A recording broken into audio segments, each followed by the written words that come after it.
বিশ্বনবী সাল্লাল্লাহু আলাইহি ওয়াসাল্লাম বলেছেন, ওয়ান আবি হুরায়রা রাদিয়াল্লাহু তাআলা আনহু আন্না রাসূলুল্লাহ সাল্লাল্লাহু আলাইহি ওয়াসাল্লাম কুল্লু ইনসানি তালিদুহু উম্মুহু আলাল ফিতরা। প্রত্যেকটি সন্তান, আবু হুরায়রা রাদিয়াল্লাহু তাআলা আনহু থেকে বর্ণিত, তিনি বলেন বিশ্বনবী সাল্লাল্লাহু আলাইহি ওয়াসাল্লাম বলেছেন, প্রত্যেকটি আদম সন্তান, প্রত্যেকটি বাচ্চা যখন জন্মগ্রহণ করে তখন একটি ফিতরাতের উপরে, একটি স্বভাবের উপরে, একটি দ্বীনের উপরে সে জন্মগ্রহণ করে। এই সন্তান যখন জন্মগ্রহণ করে তখন সে আল্লাহ রাব্বুল আলামিনের নির্ধারিত দ্বীনের উপরে, তার দ্বীনের ফিতরাতের উপরে, তার দ্বীনের স্বভাবের উপরে সন্তান জন্মগ্রহণ করে। এরপরে তার পিতামাতা যদি ইহুদি হয়, এই সন্তানের পিতামাতা সে যদি ইহুদি হয় তাহলে সন্তানকে ইহুদি বানায়। পিতামাতা যদি খ্রিস্টান হয় সন্তানকে খ্রিস্টান বানায়। পিতামাতা যদি হিন্দু হয় তাহলে তার সন্তানকে হিন্দু বানায়। পিতামাতা যদি অগ্নি উপাসক হয় তাহলে তার সন্তানকে অগ্নি উপাসক বানায়।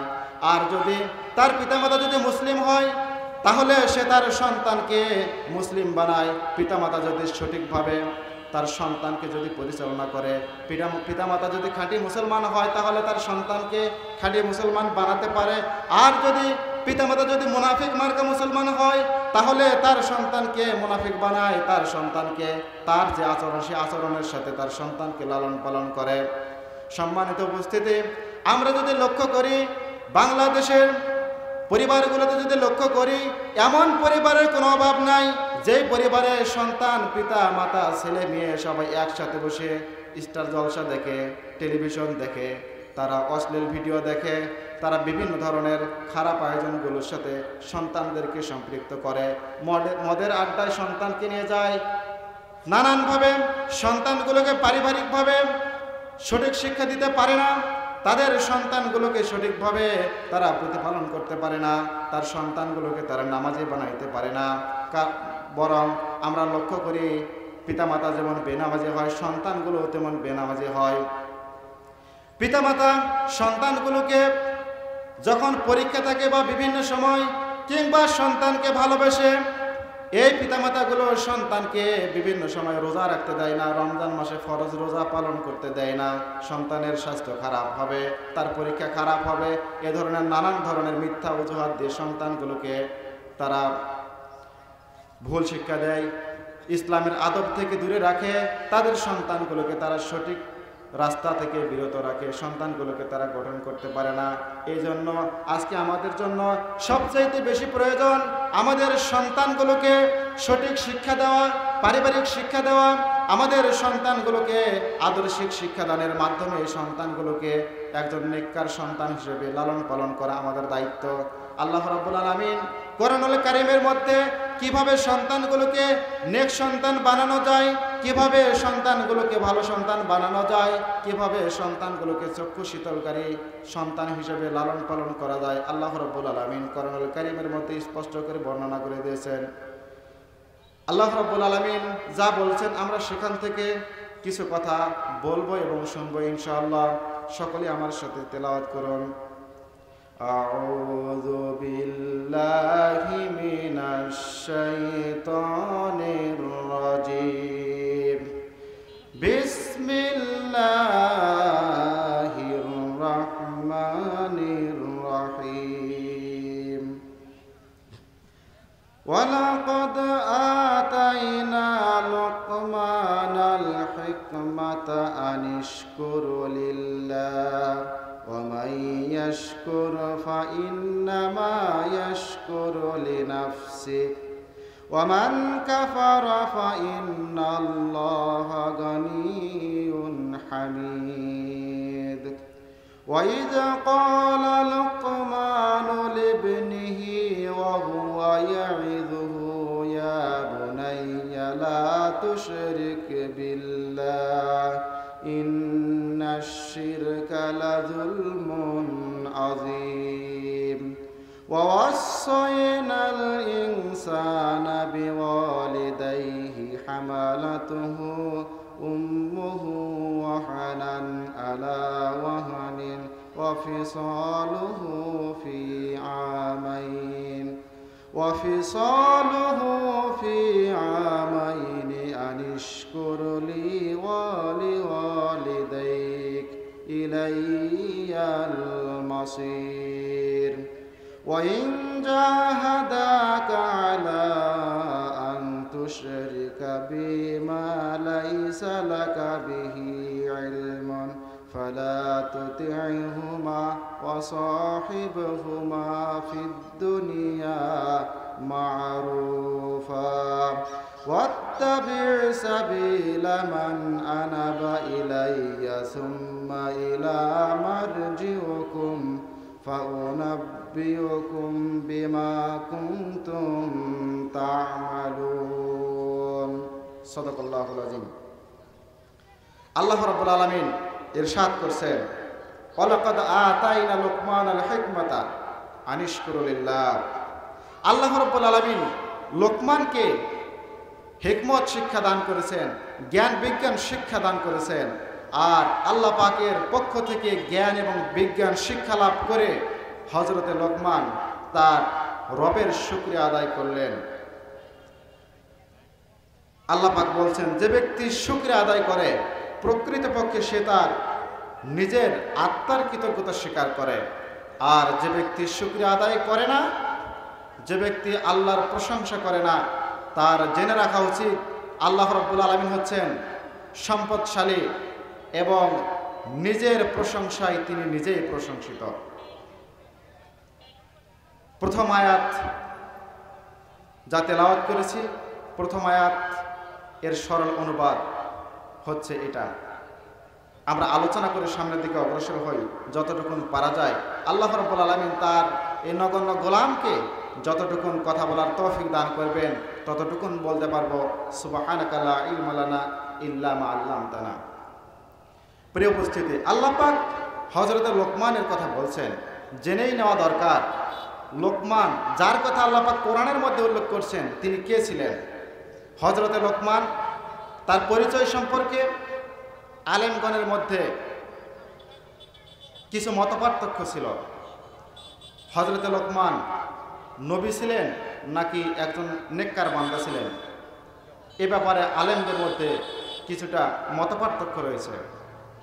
লাউ কানা লোকমানান নাবিয়ান আও আবদান সালেহান, হযরতে লোকমান তিনি নবী ছিলেন নাকি একজন নেককার বান্দা ছিলেন। আলেমগণের মধ্যে একটি বিশাল অংশ ঐক্যমত পোষণ করেছেন, ইন্নাহু কানা আবদান সালেহান, হযরতে লোকমান তিনি ছিলেন একজন নেককার বান্দা, তিনি নবী ছিলেন না। তার পরিচয় সম্পর্কে হযরত সাইয়্যিদ সুলাইমান নাদভী তার আরদুল কোরআন গ্রন্থের মধ্যে তার পরিচয় বলতে গিয়ে তিনি উল্লেখ করেছেন, হযরত হুদ আলাইহিস সালামের উপরে যখন তার জাতির উপরে হুদ আলাইহিস সালাম তার সাথে তার জাতি নাফরমানি করার পরে, অস্বীকার করার পরে যখন আযাব আসে, সেই আযাব থেকে হুদ আলাইহিস সালামের সাথে যে কয়েকজন ঈমানদার বেঁচে গিয়েছিলেন তাদের মধ্যে একজন হচ্ছে হযরতে লোকমান। কতিপয় সাহাবী যেমন আব্দুল্লাহ ইবনে আব্বাস রাদিয়াল্লাহু তাআলা আনহু, আবু হুরায়রা রাদিয়াল্লাহু তাআলা আনহু, জাবির ইবনে আব্দুল্লাহ আল আনসারী রাদিয়াল্লাহু তাআলা আনহু, কতিপয় সাহাবী তারা বলেছেন যে লোকমান ছিলেন লুবার অধিবাসী এবং মিশরের যে অংশে কালো মানুষেরা বসবাস করে সেই কালো মানুষদের মধ্যে তিনি ছিলেন একজন। আর কালো মানুষদেরকে আরবে হাবশি বলা হতো, সেই হাবশিদের মধ্য থেকে হযরত লোকমান হচ্ছে একজন। তিনি আরবি ভাষী ছিলেন, দেখতে একটু সাইজে খাটো ছিলেন। তিনি অন্যের বাড়িতে উট, দুম্বা, ছাগল এগুলো চড়াইতেন, তিনি রাখালের ভূমিকা পালন করতেন, তিনি গোলাম ছিলেন। তিনি অত্যন্ত জ্ঞানগর্ভ কথা বলতেন। তিনি যখন মাঠে উট দুম্বা চড়াইতে যাইতেন তখন তার চতুর্দিকে মানুষেরা এসে ভিড় জমাতো তার কাছ থেকে মূল্যবান কথাগুলো শোনার জন্য।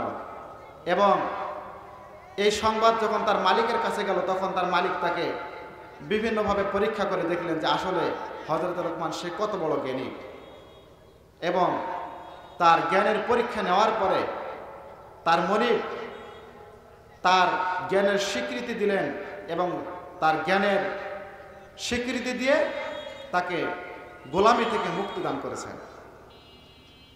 এমন একজন ব্যক্তি, এমন একজন নেককার বান্দা যার কথা আল্লাহ রাব্বুল আলামিন কোরআনুল কারীমের মধ্যে উল্লেখ করেছেন।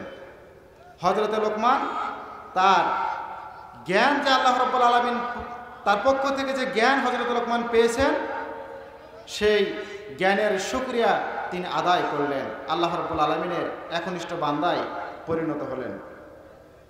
সম্মানিত উপস্থিতি, হযরত লোকমান আল্লাহ রাব্বুল আলামিন তাকে যে জ্ঞান দান করেছিলেন সেই জ্ঞানের শুকরিয়া আদায় করলেন।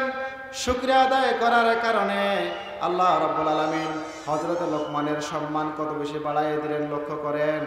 হযরত লোকমান তিনি ছিলেন গোলাম, তিনি ছিলেন কৃতদাস, অন্যের বাড়িতে গোলামি করতেন। আল্লাহ রাব্বুল আলামিনের দেওয়া জ্ঞানের শুকরিয়া আদায় করার কারণে আল্লাহ রাব্বুল আলামিন তার মর্যাদা এত বেশি বাড়াইয়ে দিলেন। হযরত লোকমান তিনি যে গোলামি করতেন সেই গোলামির জিনজির থেকে আল্লাহ রাব্বুল আলামিন তাকে মুক্তির ব্যবস্থা করে দিলেন। শুধু তাই না, তিনি তার সন্তানকে যে নসিহত করেছেন, হযরত লোকমান তার সন্তানকে যে উপদেশ দিয়েছেন সেই উপদেশসমূহ আল্লাহ রাব্বুল আলামিন কোরআনুল কারীমের মধ্যে বর্ণনা করে দিয়ে হযরত লোকমানকে কিয়ামত পর্যন্ত আল্লাহ রাব্বুল আলামিন চিরন্তন ঘোষণা করে দিলেন। সম্মানিত উপস্থিতি, এই শুকরিয়া আমাদের আদায় করতে হবে। এই শুকরিয়া আদায় করার মাধ্যমে আল্লাহ রাব্বুল আলামিনের নিকটবর্তী বান্দায় পরিণত হতে হবে। শুকরিয়া আদায় করার তিনটি মাধ্যম। শুকরিয়া আদায় করতে হবে, এক নম্বর হচ্ছে চিন্তার মাধ্যমে। চিন্তার মাধ্যমে আল্লাহ রাব্বুল আলামিনের শুকরিয়া আদায় করতে হবে। জীবনে আমরা যা পেয়েছি, যা কিছু আমাদেরকে দেওয়া হয়েছে, সব কিছু হচ্ছে আল্লাহর দান, এটা মন থেকে স্বীকার করতে হবে। 2 নম্বর পদ্ধতি হচ্ছে শুকরিয়া আদায়ের। 2 নম্বর পদ্ধতি জবানের মধ্য দিয়ে আল্লাহ পাকের কৃতজ্ঞতা স্বীকার করতে হবে। নিয়ামত পাওয়ার পরে আমাদেরকে শুকরিয়া আদায় করতে হবে, আলহামদুলিল্লাহ বলে, সুবহানাল্লাহ বলে, আল্লাহু আকবার বলে, বিভিন্ন তাসবিহের মাধ্যমে আমাদেরকে শুকরিয়া আদায় করতে হবে। 3 নম্বর হচ্ছে কাজের মাধ্যমে শুকরিয়া আদায় করতে হবে। সেটা হলো কখনো কাজ করতে গিয়ে আল্লাহ পাকের সাথে নাফরমানি করা যাবে না। আল্লাহ পাকের ইবাদত করতে হবে, তার বندگی করতে হবে, তার সাথে নাফরমানি করা যাবে না। হযরত লোকমান শুকরিয়া আদায় করলেন, সেই শিক্ষা আল্লাহ রাব্বুল আলামিন দিলেন। পিতার পরিচয়টা কেমন হবে? সন্তানকে যদি নেক সন্তান বানাতে হয় তাহলে সর্বপ্রথম তার পিতাকে, তার মাতাকে নেককার হতে হবে, আমলে সালেহ তাদেরকে করতে হবে। তাদের বৈশিষ্ট্য হবে যে তারা আল্লাহ রাব্বুল আলামিনের ইবাদত করবে, বندگی করবে। হযরত লোকমান তার সন্তানকে প্রথম যে উপদেশ দিয়েছেন সেটা হচ্ছে তার সন্তানকে বলেছেন, হে আমার বৎস। তার সন্তানকে কাছে ডেকে নিয়ে বলেন, হে আমার কলিজার টুকরা সন্তান, তুমি কখনো আল্লাহর সাথে শিরক করবে না, কারণ শিরক হচ্ছে মস্ত বড় জুলম। শিরক করতে পারবে না। পিতা যদি নেককার হন তাহলে সন্তানকে এভাবে পরামর্শ দেওয়া, এ ধরনের নসিহত করা সম্ভব। আর যদি সন্তানকে পিতা যদি নেককার যদি না হন তাহলে সন্তানকে এ ধরনের কল্যাণমুখী আল্লাহর সাথে পরিচয় করে দেওয়া কখনো তাদের পক্ষে সম্ভব নয়। এই দৃষ্টান্ত দেখিয়েছেন হযরত ইব্রাহিম আলাইহিস সালাম এবং হযরত ইয়াকুব আলাইহিস সালাম।